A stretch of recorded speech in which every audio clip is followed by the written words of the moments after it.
Hi guys, இன்னைக்கு நம்ம இந்த ட்ராமாவோட நெக்ஸ்ட் பார்ட்டா பார்க்க போறோம். இப்போ நம்ம ஹீரோயினும் ஹீரோ பக்கத்துல வந்து, நான் என்ன சொல்ல வரேன்னு உனக்கு புரியுதா? சன் பகல்ல வந்தாலும் மூன் நைட்ல வந்தாலும் சன் அண்ட் மூன் சேர்ந்து ஷைன் ஆகும். நீயும் நானும் பிரிஞ்சு போக மாட்டோம். இதுதான் என்னோட பதில்னு சொல்றா. இதை நம்ம ஹீரோ கொஞ்சம் கூட எக்ஸ்பெக்ட் பண்ணவே இல்ல. ஓடி வந்து அவளை ஹக் பண்ணிட்டு 2 பேரும் பயங்கரமா அழுக ஆரம்பிச்சிட்டாங்க. இப்போ சன் அண்ட் மூன் சேர்ந்து தெரிய இவங்க 2 பேரும் ஒன்னா நின்று பார்த்துட்டு இருக்காங்க. தென் அப்படியே கட் பண்ண, சீனியர் பையன் டின்னர் பார்ட்டிக்கு இன்வைட் பண்ணா இல்லையா, அதுக்கு தான் 2 பேரும் ஒன்னா வராங்க. உன்னோட எக்ஸ் பாய் ஃப்ரெண்டான்னு கேட்கும்போது இல்ல என்னோட கரண்ட் பாய் ஃப்ரெண்ட்னு சொல்றா. சோ இதுதான் மோமோவோட பாய் ஃப்ரெண்ட்னு சீனியர் பையனும் இன்ட்ரடியூஸ் பண்ணி வச்சுட்டேன். பல பேரோட ட்ரீம் கேர்ளா இருந்தவள நீங்க தூக்கிட்டீங்கல்ல, சோ இதுக்கு கண்டிப்பா ட்ரீட் வச்சே ஆகணும்னு கேட்க, சரி ஓகே உங்களுக்கு பிடிச்சது எல்லாமே வாங்கிக்கோங்க, நான் பே பண்ணிடுறேன்ட்டான். இப்போ எல்லாரும் ஒன்னா சேர்ந்து சாப்பிட ஆரம்பிக்கும் போது, எப்போ 2 பேரும் கல்யாணம் பண்ணிக்க போறீங்கன்னு கேட்க, சீக்கிரமாவே பண்ணிக்கலாங்கிற ஐடியால தான் இருக்குன்னு சொல்லிட்டு சியர்ஸ் பண்ணி குடிச்சிட்டு இருக்காங்க. அப்புறம் எல்லாரும் அப்படியே சேர்ந்து சாப்பிட்டுட்டே பேசிட்டு இருக்கேன். இவ மெல்லமா ஹீரோ போய் தொட்டுட்டு இருக்காளா. அப்புறம் என்ன, யாருக்கும் தெரியாம இவங்க 2 பேரும் கையை கோத்துக்கிட்டே சாப்பிட்டு இருக்காங்க. ஏதோ இவங்க 2 பேர் மட்டும் தான் இங்க இருக்க மாதிரி ஃபீல் பண்றாங்க. இப்படியே சாப்பிட்டு முடிச்சுட்டு கிளம்பும் போது பார்த்தா நல்லா மழை பெய்ய ஆரம்பிச்சிருச்சு. அச்சோ எப்படி போறதுன்னு ஹீரோன்னு கேட்டுட்டு இருக்கேன். பக்கத்துல தான் இருக்கு, நடந்தே போயிடலாங்கிறான். கொடை இல்லாம எப்படி போறதுன்னு கேட்கும்போது அப்படியே இழுத்து அவனோட கோட்டுக்குள்ள ஃபுல்லா அவளை கவர் பண்ணிட்டு கொஞ்சம் கூட நினையாம அவ்வளோ ப்ரொடெக்டிவா பார்த்து கூட்டிட்டு போயிட்டு இருக்கான். சோ நல்லா இவன் தானே மழையில நனைஞ்சிருக்கான்.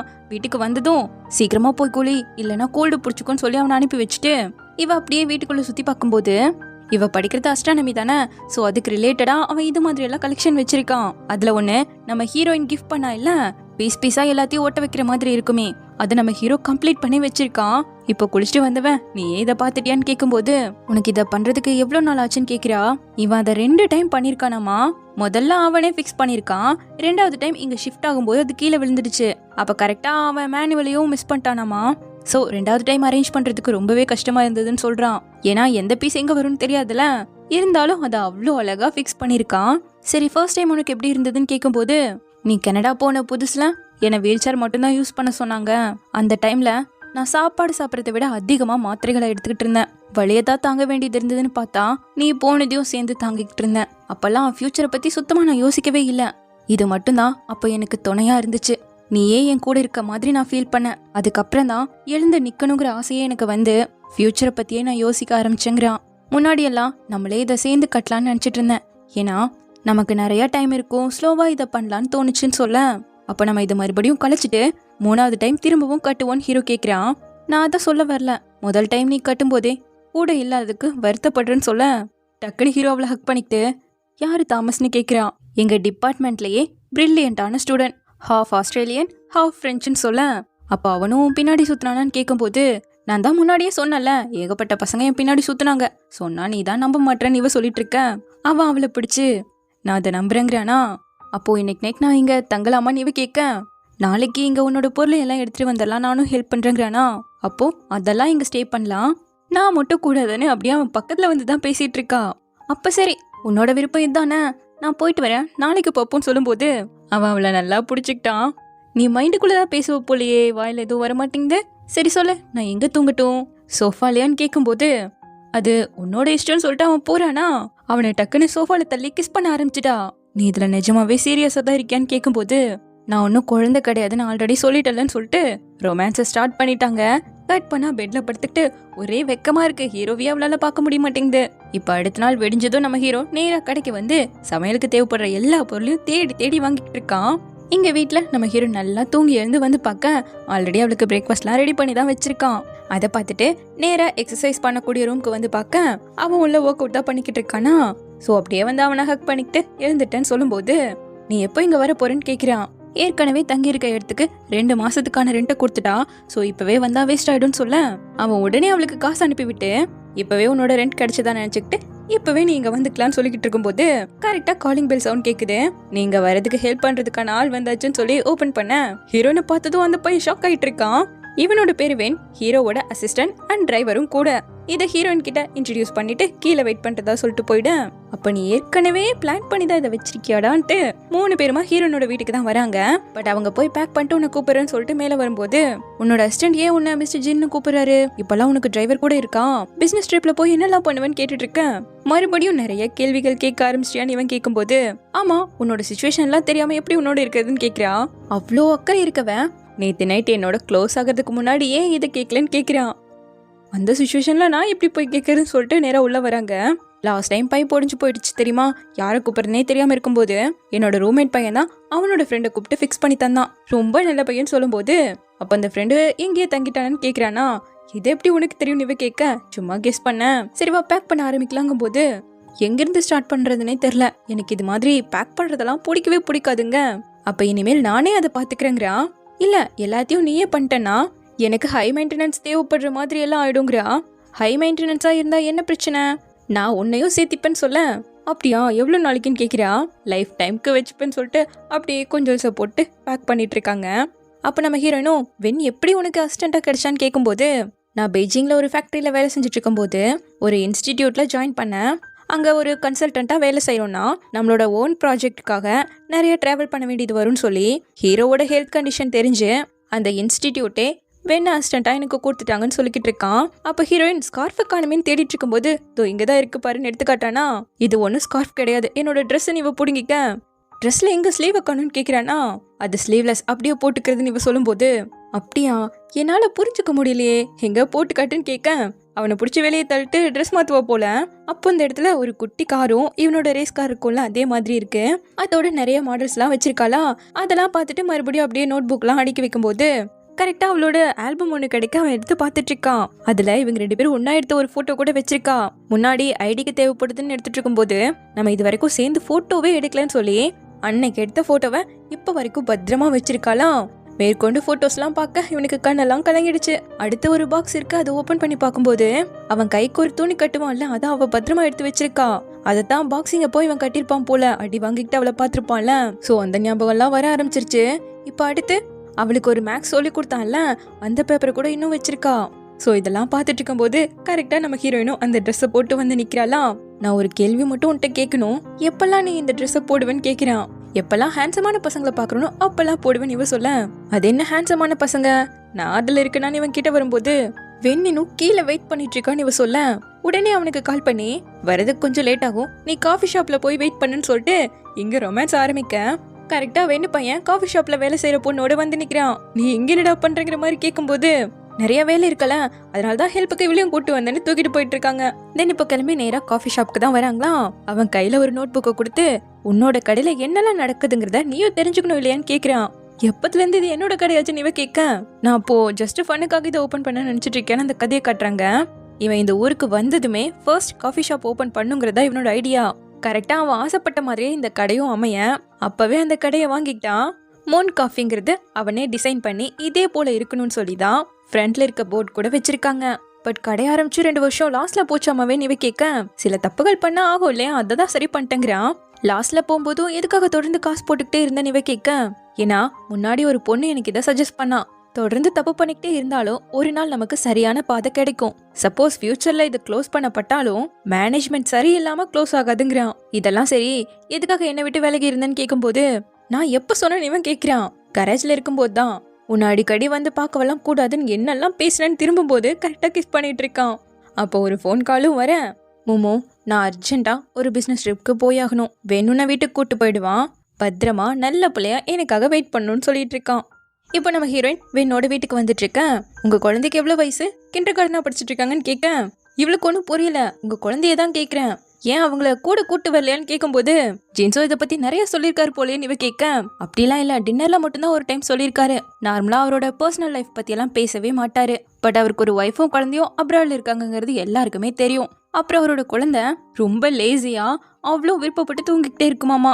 இதுல சாப்பிட்றதுல ரொம்ப தேடி தேடிதான் சாப்பிடுவாங்களாமாவே. இதெல்லாம் சொன்னாருங்கும் போது உடனே ஹீரோக்கு தான் மெசேஜ் பண்றா, பொண்ணும் நான் தான் பொண்டாட்டியும் நான் தானடா, ஒரே டைம்ல 2 ரோல் பிளே பண்ண வச்சிருக்கேன். இப்போ உன்னோட லேசியான குழந்தை கோவத்துல இருக்கு, என்ன பண்ண போறேன்னு கேட்க, இப்ப கொஞ்சம் பிஸியா இருக்கு அப்புறமா வரேன்ட்டு அவ வீட்டுக்கு வந்து நல்லா தூங்கிட. அதுக்கப்புறமா தான் வரா ஹீரோ. அவளை கிஸ் பண்ணி எழுப்பி விட, ஏன் இந்த டைம்ல வந்திருக்குன்னு கேக்குறா. குழந்தை கோமா இருக்குன்னு கேள்விப்பட்டேன், அதான் கம்ஃபர்ட் பண்ணலான்னு வந்தங்கும் போது இப்படிதான் ஒருத்தர் கம்ஃபர்ட் பண்ணுவேன்னு இவ கேட்க, வேற எப்படி பண்ணுன்னு இவன் கேட்டுதான் அவளுக்கு வெக்க வெக்கமா வந்துட்டு இருக்கு. முன்னாடி எல்லாம் இப்படி இல்ல, இப்பெல்லாம் நீ இப்படி பேசி பழகிருக்கேன்னு சொல்லிக்கிட்டு இருக்கா. இப்ப அடுத்த நாள் ஹீரோ படிச்சுட்டு இருக்க கூடிய இன்ஸ்டிடியூட்க்கு தான் அவனை பாக்குறதுக்காக வந்திருக்கா. அங்க ஒரு பையனுக்கு சொல்லி கொடுத்துட்டு இருக்கானா. சரி பக்கத்துல போலாங்கும் போது கரெக்டா ஒரு பொண்ணு வந்து, சீனியர் இந்த காஃபியை குடிச்சு பாருங்க, எவ்வளவு பெரிய கியூல நின்று இதை வாங்கிட்டு வந்திருக்க தெரியுமாங்க. அந்த பையன் கேட்டிருக்கானா. சோ அவ கொடுக்க மாட்டேன்னு சண்டை போட்டுட்டு இருக்க ஹீரோ அவனுக்கு கொடுத்து விட்டுட்டான். சோ இதை நம்ம ஹீரோயின் அப்படியே கடுப்புல பாத்துட்டு இருக்கும் போது இவன் சிரிச்சுக்கிட்டே அவளை பார்க்க கோவமா அந்த எடுத்து விட்டு கிளம்பிட்டா. பின்னாடியே வந்தவன், மோமோ என்கிட்ட சொல்லாம இங்க என்ன பண்ணிட்டு இருக்கேன்னு கேட்க, இன்னையில இருந்து நான் பெர்மனன்ட் எம்ப்ளாயி ஆகிட்டேன், அதை சொல்றதுக்காக தான் இங்க வந்தங்கும் போது எங்க அந்த நோட்டீஸை காட்டுன்னு கேக்குறான். அவ குதிச்சு குதிச்சு கியூட்டா கிட்ட வந்து ஹக் பண்ணாதான் காட்டுவாங்க. நம்ம எந்த இடத்துல இருக்கோம்னு தெரிஞ்சுதான் இப்படி பேசுறான்னு இவன் கேட்கும் போது, ஏன் உங்க காலேஜ்ல டேட்டிங் எல்லாம் பண்ணக்கூடாதான்னு இவன் கேட்க, இன்னைக்கு நீ வித்தியாசமா நடந்துக்கிறேன்னு அவன் அவளை ஹக் பண்ணிட்டு கேட்டுட்டு இருக்கானா. கரெக்டா இதை ஜூனியர் பசங்க பாத்துட்டாங்க. உங்க கேர்ள் ஃப்ரெண்டா இது வரைக்கும் பார்த்ததே இல்லையான்னு கேட்க, அவ விலகி போகவும் அவளை இழுத்து பிடிச்சு, ஆமா எப்பவும் என் கேர்ள் ஃப்ரெண்ட் பிஸியா இருப்பா, எனக்கு கொஞ்சம் டைம் கிடைச்சதானே தான் வந்திருக்கான்னு சொல்ல, சரி சரி நீங்க கண்டினியூ பண்ணுங்கன்னு எல்லாரும் கிளம்பிட்டாங்க. அப்ப ஹீரோயினும், அந்த ஷார்ட் ஹேர் பொண்ணுக்கு ஒண்ணு பிடிச்சிருக்கு போலயே, ஏன் யாருக்குமே வாங்கி தராம உனக்கு மட்டும் காஃபி வாங்கி கொடுத்தான்னு கேட்க, அவங்க என்கிட்ட டவுட் கேட்க தான் வந்தாங்க. என்னதான் நான் காஃபி ஷாப்பே வச்சாலும் வீட்டுல நல்லா தானே போட்டு கொடுப்பேன், நீ ஏன் மத்த காஃபி எல்லாம் நினைச்சிட்டு இருக்கேன்னு சொல்லிட்டு அப்படியே அவளை கிஸ் பண்ண ஆரம்பிச்சுட்டான். இவ உடனே, நம்ம எங்க இருக்கோன்னு தெரிஞ்சுதான் அதெல்லாம் பண்ணிட்டு இருக்கியான்னு நகரேன், எங்க காலேஜ்ல டேட்டிங் பண்ணக்கூடாதுன்னு எந்த ரூல்ஸும் கிடையாதுன்னு சொல்லிட்டு ஹாப்பியா ஹக் பண்ணிட்டு இருக்காங்க. தென் கட் பண்ண, என்னது நைட் டின்னருக்கு போறோமா, யார் கூடன்னு கேட்க, போகும்போது உனக்கு தெரியும்னு சொல்லிட்டு தான் கூட்டிட்டு வரானா. அப்போ கார் பார்க் பண்ணதுல ஒரு லேடி சண்டை போட, நீ உள்ள போ நான் இதை முடிச்சுட்டு வரேன்னு சொல்லிட்டு அவங்க கிட்ட தான் வரானா. அந்த அம்மா வாலுன்னு கத்திட்டு இருக்கு. பின்னாடி வேற கார்லாம் வெயிட் பண்ணிட்டு இருக்கிறதால, நீ போய் நம்ம கார் எடு நான் இதை பார்க் பண்ணிடுறேன்னு சொல்லிட்டு அவங்களோட கார்ல ஏறும்போது, பல வருஷம் கழிச்சு இப்பதான் திரும்ப டிரைவ் பண்ண போறானா. அந்த ஆக்சிடென்ட் ஆனதுதான் இவனுக்கு கண்ணு முன்னாடி வந்து போகுது. இருந்தாலும் கரெக்டா பார்க் பண்ணிட்டான். இதை நம்ம ஹீரோனும் சந்தோஷமா பாத்துட்டு உள்ள போக, இவ்வளவு நாள் கழிச்சு ஓட்டுனதுல ஹீரோக்குமே சந்தோஷம். இங்க ஹீரோயின் உள்ள வந்து பார்த்தா சாம் உட்காந்துட்டு இருக்கான். மோமோ பார்த்து எவ்வளவு நாள் ஆச்சுன்னு ஹக் பண்ண வந்தா கை கொடுத்துட்டு இருக்கா. என்ன மோமோ வர வர அழகு கூடிக்கிட்டே போகுதுன்னு கேட்கும் போது, நல்ல மேக்கப் போட்டிருக்க அவ்வளவுதாங்கிறா. எங்க பிராண்டிய காணும்னு கேட்கும் போது, பார்க் பண்ணிட்டு வரான்னு சொல்லிக்கிட்டு இருக்கேன். அடுத்து பார்த்தா கிரேசி வரா. ஆளு மண்டையெல்லாம் மாறி போச்சு. ஏன் நீயும் வளர்ந்துட்டு போலியன்னு சொல்லிட்டு ஹீரோனு சுத்தி விட்டு நல்லா ஜாலியா பேசிட்டு இருக்காங்க. இப்ப நம்ம ஹீரோவும் வந்துட்ட, எப்படா 2 பேரும் ஒண்ணு சேர்ந்தீங்க, எங்க கிட்ட சொல்லவே இல்லையேன்னு சாம் கேட்க, கொஞ்ச நாளா தான்டா சேர்ந்துருக்கும்னு சொல்லிட்டு எல்லாரும் ஒன்னா சாப்பிட்டு உட்காடுறாங்க. அப்படியே ஃபுட்டும் வந்துட, கிரேசி ஹீரோக்கு ஆக்சிடென்ட் ஆச்சல அதோட சரி. அதுக்கப்புறம் வாங்ஷி அவங்க ஆளுகன்னு சொல்லிட்டு யாரு கூடயுமே இவன் டச்லயே இல்லைங்கிறத சொல்லும் போது, பாத்தியாடா கிரேசி நம்மள இன்னும் இங்க வச்சிருக்கான், அதான்டா நீன்னு சொல்லிக்கிட்டு இருக்கான் சாமு. லூசு மாதிரி பேசுறத நிறுத்துறியா, உண்மையை சொல்லணும்னா நான் எவ்வளவு கில்ட்டில இருந்த தெரியுமா, இப்படி எல்லாம் ஆக போதுனே தெரியாம இருந்துட்டலங்கும் போது, பரவாயில்ல விடுடா உயிரோட இருக்கல அதான முக்கியம் இருக்கான் ஹீரோ. இவனுக்கு 2 பேரும் இன்னுமே திருந்தல, எப்பவும் போல மாத்தி மாத்தி குறை சொல்லிக்கிட்டு நல்லா சண்டை போட்டுட்டு இருக்கானுங்க. இப்போ நம்ம கிரேசி ஹீரோக்கு டெக்னீஷியனா வேலை செஞ்சுட்டு இருக்கானாமா. சோ அவனோட லைஃப்லாம் சூப்பரா தான் போயிட்டு இருக்கு. என்ன ஆள் தான் இல்ல, நீ கொஞ்சம் பாத்து கூடங்கிற மாதிரி ஹீரோயின் கிட்ட கேட்டுட்டு இருக்கான் சாமு. அதெல்லாம் நான் பாத்து தரேன், கிரேசி பத்தியே பேசிட்டு இருக்கியே, எங்க உன்னை பத்தி சொல்லு பாக்கலாம், இத்தனை வருஷம் நீ என்ன பண்ணிட்டு இருந்தேன்னு கேக்குறா ஹீரோயின். என்ன பார்த்தாலே தெரியவானா நான் சூப்பரா இருக்குன்னு. ஆக்சுவலா பிராண்டி போனதுமே என்னோட பெட்டும் ஒன்னு இறந்து போயிடுச்சு. சோ ரொம்ப வருத்தத்துல பெட் ஷாப்பை க்ளோஸ் பண்ணிட்டு ஒரு ரெஸ்டாரண்ட் ஓபன் பண்ணிட்டேன், நல்லபடியா தான் போயிட்டு இருக்குங்கிறான். நான் அந்த ரெஸ்டாரண்ட் ஒரு டைம் பாத்துருக்கேனே இவ சொல்லும் போது, அப்பதான் உண்மையே வருது, அந்த ரெஸ்டாரண்ட் நல்லாவே ஓடல. ஹீரோ அடிக்கடி வந்துட்டு போகவும் தான் பிக்கப்பே ஆயிருக்கு. பட் மறுபடியும் படுத்துட்ட அங்க இருந்து கிளம்பி இந்த ஊருக்கே வந்துட்டான். இப்ப இங்க கேஃப்டீரியால மேனேஜரா இருக்கானா. சோ அதுக்கான கார்டு கொடுத்துட்டு இருந்தா ஹீரோ அதை வாங்கிட்டு இருக்கான், டைரக்டா கொடுக்க கூடாதாமா. அப்போ சாம் நீயுமே இங்கதான் தங்க போறியான்னு நம்ம ஹீரோயின் கேட்க, ஆமாமா நீ எப்படி பிராண்டியோட ஒட்டிட்டே இருக்க அது போலதான் நானும் இருக்க போறேன்னு இருக்கான். பல வருஷம் கழிச்சு மீட் பண்ணா கூட முன்ன இருந்தது போலயே அவ்வளோ க்ளோஸா இருக்காங்க. இத பாக்கும்போது டைமே ஓடாத மாதிரி ஃபீல் ஆகுது. ஏன்னா சாம் எப்படி முன்ன மாதிரி துருன்னு பேசிக்கிட்டே இருப்பானோ அதே போலதான் இப்பவும் இருக்கான். என்ன கிரேசியோட ஹேர் கலர் மட்டும்தான் மாறி இருக்கே தவிர இன்னும் அதே பாண்ட்ல தான் இருக்காங்க. அதோட ஜின்சோக்கு இருந்த அப்படி ஒரு பாஸ்ட் சில பேருக்கு மட்டும் தானே தெரியும். சோ அவனோட க்ளோஸ் ஃப்ரெண்ட் கிட்ட மட்டுமே இன்னும் பிராண்டியா இருக்கான்னு சொல்லிட்டு அப்படியே கிளம்புறாங்களா. அப்போ சாம் ஹீரோக்கு ஸ்மோக் பண்றதுக்கு கொடுக்க, இல்ல வேணா நான் குவிட் பண்ணிட்டேங்கிறான். என்னடா குழந்தை பக்கக்கு இது பிளான் போட்டியோ, அதுக்கு வளர்ந்து ஓடி ஆடி சுத்துறதுக்கு முன்னாடியாவது சொல்லுவியாட எங்க கிட்டன்னு கேட்க, அதுக்கெல்லாம் ரொம்ப வருஷம் ஆகும்டா, இப்போ 2 மாசம் தான் வச்சுங்க. டே பிராண்டி, இந்த 2 மாசத்துல நம்ம ஒருத்தர் பாத்துக்கவே இல்லையா, ஒரு டைம் கூட சேர்ந்து சோறுத்தீங்க இல்லையா, எதையுமே சொல்லிடாதுங்கிற மாதிரி திட்டிட்டு இருக்கேன். அப்படி இல்ல மச்சான், என்னோட லைஃப் அப்டேட்லாம் உனக்கு கால் பண்ணி சொல்லிக்கிட்டு தானே இருக்கங்கும் போது, அன்னைக்கு ஆட்டம் ஃபெஸ்டிவல் அன்னைக்கு கால் பண்ணனே, அன்னைக்கு பேசினது ஜியாமு தானே, அப்போ இருந்தே ஒன்று சேர்ந்துட்டீங்களான்னு கேட்க, இல்லடா அப்போ ஒன்று சேராம தான் இருந்தோங்கிறான். சரி சொல்லு எது வரைக்கும் போயிருக்கீங்க, என்ன முடிவு எடுத்துக்கன்னு கேட்கும்போது, நான் அவளை கல்யாணம் பண்ணலான்னு இருக்கேங்க. அட பாவி, முன்னாடி எல்லாம் நாங்க 2 பேரும் செட்டில் ஆயிடுவோம், நீ தனிமரமா இருப்பேன்னு பேசிட்டு இருப்போம். இப்போ நீ கல்யாணம் பண்ணிக்க போறேன்னு வந்து சொல்லிட்டு இருக்கியே, தாங்க முடியலங்க. வென்றா மச்சான் ஹீரோ கை போட்டுட்டு இருக்க. ஒரு நிமிஷம் கையெடு. அன்னைக்கு மோமோ கிட்ட பேசவே கூடாதுன்னு உன்னோட நம்பரை மாத்தின சரி, எதுக்காகடா என்னையும் அவட்ட பேசக்கூடாது நம்பரை மாத்த வச்ச? ஓ, நான் அவ்வளோ ஹேண்ட்ஸம்னு உனக்கு தெரியும். எங்க மோமோ என்கிட்ட தொடர்ந்து பேசி என்ன லவ் பண்ணிடுவாளோன்னு நினைச்சுதானே பிரிச்சு விட்டுன்னு கேட்க. அதேதான், நீ எவ்வளோ ஹேண்ட்ஸம்னு இருக்கான் ஹீரோ. சரி சரி, கல்யாணம் நானா 2 வெட்டிங் கிஃப்ட் கொடுக்கலாம் இல்லையான்னு கேட்கும்போது 3 4 5 கொடுத்தா கூட ஓகே தாங்க. உடனே போன் எடுத்து வச்சுக்கிட்டு ஓ கம்பெனில அர்ஜென்ட்டா அதோ வரேன்னு சொல்லிட்டு ஓடிட்டு இருக்கான். இப்போ அப்படியே வீட்டில் காட்ட நம்ம ஹீரோயின் அவளோட கதையை தான் புலம்பிட்டு இருக்கா. ஒவ்வொரு வெக்கேஷனுக்கும் உன்னை பார்க்கறதுக்காகவே மேன்ஷிக்கு வந்துட்டு இருந்தேன். ஆனா நீ எனக்காக ஒரு வார்த்தை கூட சொல்லாம போயிட்ட. உன் மேல நான் பயங்கர கோவத்துல இருக்கேங்க. அச்சோ, கோவப்படாதன்னு ஃப்ரூட்ஸை கொடுக்க நீயே சாப்பிட்டு நான் வாய்க்குள்ள போட்டு ஒரு நாள் ஏர்போர்ட்ல என்னோட லேப்டாப் பேக்கை மிஸ் பண்ணிட்டேன். லேப்டாப் போயிடுச்சேன்னு வருத்தப்படுறதை விட அதுல நீ கொடுத்த கீ செயின் இருந்தது. அச்சோ, எங்க போயிடுச்சோன்னு சொல்லிட்டு ஏர்போர்ட் ஃபுல்லா தேடியும் அது எனக்கு கிடைக்கவே இல்லை தெரியுமா. நான் பாட்டுக்கு உட்காந்து அழுக ஆரம்பிச்சிட்டேன். நல்ல வேலை கிளீன் பண்ற ஆன்டி கண்ணில் சிக்கி எனக்கு கொடுத்தாங்கன்னு சொல்லும் போது அவளை ஹக் பண்ணிக்கிட்டு நீ கண்டுபிடிச்சல எனக்கு ரொம்பவே சந்தோஷம். இருந்தாலும் இது எல்லாமே என்னோட தப்பு தான். நான் உன்னை வருத்தப்பட வச்சுட்டலாங்கும் போது அப்ப நான் கஷ்டப்பட்டிருக்கேன்னு உனக்குமே தெரியுதுல. எப்படி இதை சரி பண்ண போறேன்னு கேட்டவன் அவனை பிடிச்சு கிஸ் பண்ண ஆரம்பிச்சிட. என்ன 2 பேரும் பண்ணிட்டு இருக்கீங்கன்னு லென்ஸும் வந்து நிக்கிறான். இப்ப கட் பண்ணா ஹீரோ கையால செய்யற ஃப்ரைட் ரைஸ்லாம் அவனுக்கு பிடிக்கும். சோ அவனுக்கு செஞ்சு கொடுத்துட்டு உனக்கு இந்த எக் ஃப்ரைட் ரைஸ் பிடிச்ச அளவுக்கு வேற யாருக்குமே பிடிக்காதுடாங்க. உன் வேலையை மட்டும் பாக்குறேன்னு அவன் குடிச்சிட்டு இருக்கும் போது இவங்க மாத்தி கையை பிடிச்சிட்டு இருக்க. இந்த டைம் நான் சீக்கிரமாவே கிளம்பிடுவேன். கண்டிப்பா உங்களை டிஸ்டர்ப் பண்ணவே மாட்டேங்கும் போது ஓகே, இது உன்னோட வீடு, நீ எவ்வளவு நாள் வேணா இருக்கலாம்னு ஹீரோ சொல்ல. இது ஆபீஸ் அபார்ட்மெண்ட், பிசினஸ்க்காக இந்த ஊருக்கு வந்தனா இங்க தங்குவா அவ்வளவுதாங்கிறான். அத்தோட இவன் அரைகுறையா சரியாகிட்டு நான்ஜிங் வரன்னு ஒத்த கால்ல நின்னு வந்தான். யாராலையுமே தடுக்க முடியல. எதுக்கு வந்தான்னு கூட தெரியல. பட் இப்பதாண்டா புரிய வருதுன்னு அவங்க கை கோத்துட்டு இருக்கிறத பார்த்துட்டு சொல்றான். அப்போ ஒரு குட்டி பிளாஷ்பேக்க காட்டுறாங்க. நான் மட்டும் இல்லைன்னா உனக்கு அந்த காலே போயிருக்குன்னு இவன் சொல்லும் போது வேணா எடுத்துக்கோங்கிற ஹீரோ. எனக்கு அது தேவையில்லைன்னு உனக்கு நல்லாவே தெரியும் இவன் சொல்ல. நான் செய்ய வேண்டிய ஒரு வேலை இருக்கு. சப்போஸ் அதை பண்ணாம விட்டுட்டேன்னா அதுக்காக நான் ரொம்ப வருத்தப்படுற மாதிரி ஆயிடும். அதனால்தான் நான் நான்ஜிங் போய் ஆகணும்னு ஹீரோ சொல்ல. ஜின்சோ, நீ மறுபடியும் டிரைவ் பண்ணுவேன்னு இவன் கேட்கிறான். அப்போதைக்கு எந்த பதிலுமே சொல்லல. இன்னும் கொஞ்ச நாள் கழிச்சு அவனை மீட் பண்ணி எப்படா இருக்குன்னு கேட்கும்போது நேத்து நான் ½ an hour தொடர்ந்து நடந்தேன். ஸோ பெட்டர் ஆகிட்டு தான் வரேன்னு ஹீரோ சொல்றான். நீ எனக்கு பெரிய கடமைப்பட்டிருக்க, அதுக்கு ரேப்பே பண்ணணும். என்ன ஒண்ணு, இது நாள் வரைக்கும் ஒரு ப்ராப்பரான ரேஸ் உன்னோட போகணும்னு நினைச்சேன். உன்னோட கண்டிஷனுக்கு அது முடியாது. ஹானஸ்டா சொல்லணும்னா உன்னோட ரேசிங்கே அதோட முடிச்சிட்டு இல்லையாங்க. உன்னோட ஹானஸ்டுக்கு ரொம்ப தேங்க்யூன்னு ஹீரோ சொல்றான். சரி, அடுத்து உன்னோட பிளான் என்னன்னு இவன் கேட்கும்போது இனிமேல் என்னால் ரேசிங்லாம் பண்ண முடியாது. ஸோ என்னோட ஸ்டடீஸை கம்ப்ளீட் பண்ணணும். மேற்கொண்டு கார்ஸை பற்றி படிக்கலான் இருக்கேன். மோமோவுமே என்னோட ஸ்டடீஸை கம்ப்ளீட் பண்ணணும்னு ஆசைப்பட்டாங்க. இப்போல்லாம் நீ அவளோட பேசுறதுல தானேன்னு கேட்குறான். ஆமாம், அவள் என்னை விட ஹெல்த்தியான ஒரு லைஃப் பார்ட்னரை தேடிட்டா ரொம்ப நல்லா தான் இருக்கும்னு சொல்ல, என்னை பொறுத்த வரைக்கும் அவளுக்கான முடிவுகளை நீ தான் எடுக்கிற. இருந்தாலும் உன்னோட சாய்ஸ்க்கு நான் ரெஸ்பெக்ட் பண்றேன். என்னோட கிளப்ல கோர் பொசிஷனுக்கு ஆள் தேடிட்டு இருக்கேன். அதுக்கு நீ கரெக்டா இருப்பேன்னு தோணுது. உனக்காக அந்த பொசிஷன் எப்பவுமே காத்துட்டு இருக்குன்னு சொல்லியிருக்கான். இப்ப இது எல்லாத்தையும் தான் ஹீரோயின் கிட்ட சொல்லிட்டு இருக்காங்க. அந்த டைம்ல நான் அவனுக்கு ஒரு கண்டிஷன் கூட போட்டேன். என்னோட ரேசிங் கிளப்ல புதுசா ஜாயின் பண்ற பசங்களுக்கு எல்லாம் இவனோட எக்ஸ்பீரியன்ஸ் எல்லாம் ஷேர் பண்ண சொல்லியிருந்தேன். இப்ப அவனுமே அந்த கிளப்ல ஒரு பார்ட்னரா இருக்கான்னு சொல்ல, சரி சரி இப்ப எதுக்காக வந்தேன்னு கேக்குறான் ஹீரோ. ஜிங்சோ, நீ டீமுக்கு திரும்ப வந்து எனக்காக டிரைவ் பண்ணணும்னு கேக்குறான். டாக்டர் ஜூலியா கிட்டயும் கேட்டுட்டேன். இப்போ நீ நல்லாவே ரெக்கவர் ஆகிட்டியாமா. ஸோ மறுபடியும் உன்னால டிரைவ் பண்ண முடியும். அப்படியே உன்னோட சைக்காலஜிக்கல் பேரியர்ஸையும் கடந்து வந்தா நல்லா இருக்கும்னு சொல்ல, நம்ம ஹீரோன் அவனோட கையை பிடிச்சி ஓகே சொல்லுன்னு சொல்லிட்டு இருக்கான். என்ன சொன்னான்னு தெரியல. கட் பண்ணா பாத்டப்ல உட்காந்துட்டு இருக்க.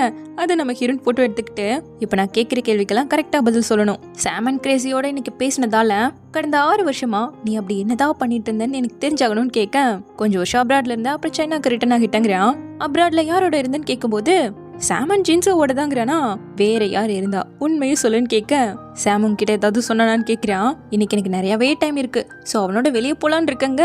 அப்ராட்ல நான் கொஞ்சம் ட்ரீட்மெண்ட்லாம் எடுத்துக்கிட்டேன். மத்தபடி வேற ஒன்னும் கிடையாதுங்கிறனா. எப்படி மறைக்கிற பாரு, கொஞ்சம் கூட வருத்தமே இல்லாம உண்மை எப்படி மறைச்சிட்டு இருக்க பாருன்னு திட்டிக்கிட்டு இருக்கான். இப்படியே அடுத்த நாள் வெடிது. நல்லா தூங்கி எழுந்து வந்து பார்க்க ஹீரோவை காணோம். நாங்க பிரேக்ஃபாஸ்ட் வாங்குறதுக்காக வெளியே போயிருக்கோம், அது வரைக்கும் வெயிட் பண்ணுன்னு குட்டியா ஒரு டிராயிங் பண்ணி வச்சுட்டு தான் போயிருக்கானா. இங்க அவங்கள காட்ட காப்ளினோட ஐகானிக் சீனை தான் ரீக்ரியேட் பண்ணி வச்சிருக்கானுங்க. 2 பேரும் கோட் சூட்டோட நடந்து வந்துட்டு இருக்க. டக்குன்னு லைட் எல்லாம் ஆன் ஆகிட்டு இருக்கு. சரி, இந்த அளவுக்கு சீன் போடுறானுங்களே, ஏதாவது பண்ணுவானுங்கன்னு பார்த்தா ஷாப்பிங் தான் வந்திருக்கானுங்க.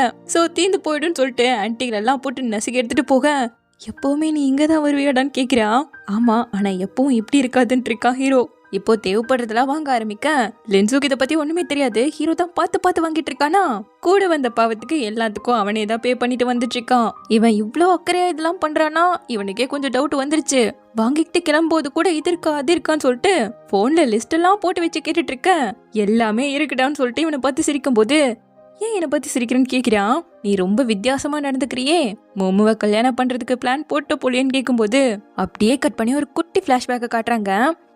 ஒரு ஏர்போர்ட்ல நம்ம ஹீரோயின் லேப்டாப்பை தொலைச்சிட்டேன்னு சொன்னால, அப்போ அங்க இருக்க ஸ்டாஃப் கிட்ட எல்லாம் போய் நீங்க கீச்சன் எங்கேயாவது கீழே பாத்தீங்களா, அதுல சைனீஸ் லெட்டர்ஸ்ல எழுதிருக்குன்னு சொல்லிட்டு எப்படியாவது கிடைச்சிடாதான்னு ஏக்கத்தோட உங்ககிட்ட கேட்டு இருந்திருப்பாலாம். இதை நம்ம ஹீரோ தூரத்துல இருந்து பார்த்துட்டு தான் இருந்திருக்கான். சோ அவனோட கீச்சைனை கொடுத்து இது அந்த பொண்ணோட கீச்சைன் கீழே இருந்ததுன்னு சொல்லிட்டு கொடுக்க வச்சிருக்கான். அதுக்கப்புறம் தான் இவளுக்கு உயிரே வந்திருக்கு. பட் இதை ஹீரோ தான் கொடுத்து விட்டான்னு இது வரைக்குமே அவளுக்கு தெரியாதாச்சே. ஸோ இப்படியே இந்த பார்ட் முடியுது. சீக்கிரமாவே இதனோட நெக்ஸ்ட் பார்ட்ல வந்து பார்க்குறேன். தேங்க்யூ.